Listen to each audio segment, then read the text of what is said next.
এক ছিল সুন্দর এক নদী। নদীর গভীরে বাস করত মিষ্টি এক জলপরী। তার নাম ছিল নীলি।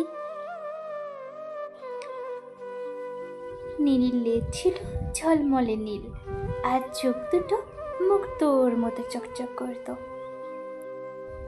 ইস, আর একটা মুক্তো, আজ তো অনেকগুলো হয়ে গেল।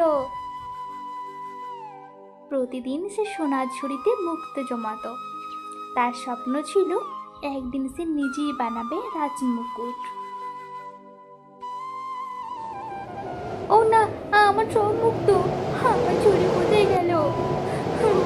আমার সব মুক্তো হারিয়ে গেল।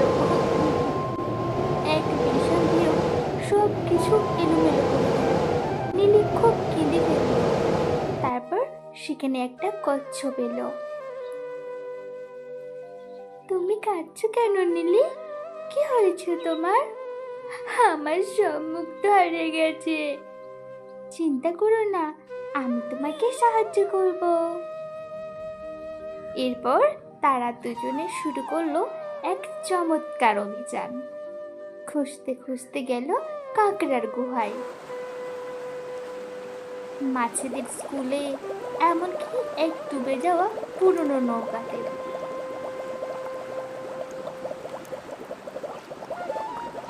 দেখো, ওটাই তো আমার ঝুড়ি।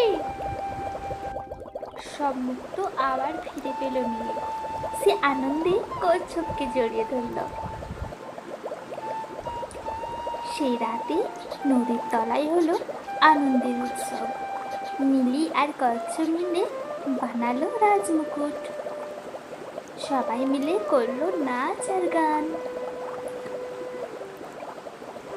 নীলি তখন কচ্ছপকে বলল, তুমি আমার সবচেয়ে বড় বন্ধু। বন্ধুরা, গল্পটা যদি ভালো লেগে থাকে তাহলে লাইক করে কমেন্ট করে জানাও, আর আমাদের চ্যানেলটিকে সাবস্ক্রাইব করতে ভুলো না।